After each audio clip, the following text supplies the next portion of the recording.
भूतिया नदी किसी गांव के पास एक नदी थी जिसे लोग भूतिया नदी कहते थे। दिन के उजाले में यह नदी शांत और सुंदर लगती थी, लेकिन जैसे ही सूरज ढलता लोगों का वहां जाना बंद हो जाता। गांव के बुजुर्गों का कहना था कि इस नदी में एक प्रेतनी रहती है जो रात के समय नदी के किनारे भटकती है। कहानी की शुरुआत गांव के युवा इस बात को महज एक अफवाह मानते थे। एक दिन रामू नाम का एक जिज्ञासु युवक, जिसने इन कहानियों को सच मानने से इनकार कर दिया, रात में नदी के पास जाने का फैसला किया। उसने सोचा कि वह खुद जाकर देखेगा कि क्या वास्तव में कोई प्रेतनी है। रात के समय चांदनी का हल्का उजाला नदी पर पड़ रहा था। रामू एक लालटेन लेकर नदी के किनारे पहुंचा। वहां सब कुछ सामान्य लग रहा था। वह धीरे धीरे पानी के पास गया और उसे छूने लगा।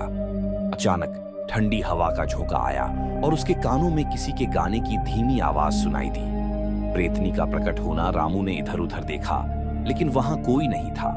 आवाज धीरे धीरे तेज होती गई। तभी पानी में से एक सफेद साया उभरा। वह एक महिला का रूप था, जिसके लंबे बाल और चमकती आंखें थीं। रामू डर के मारे कांपने लगा।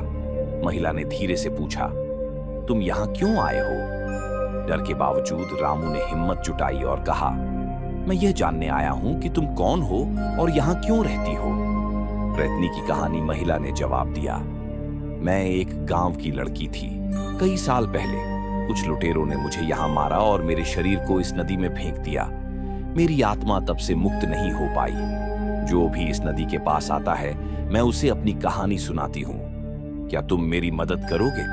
रामू ने डर पर काबू पाते हुए वादा किया कि वह गांव के पंडित से बात करेगा और उसकी आत्मा को मुक्ति दिलाने की कोशिश करेगा। अंत अगले दिन रामू ने पंडित और गांव वालों को यह बात बताई। सबने मिलकर एक यज्ञ किया और प्रेतनी की आत्मा को शांति के लिए प्रार्थना की। उस रात रामू ने सपना देखा, जिसमें वह महिला मुस्कुराते हुए उससे धन्यवाद कह रही थी।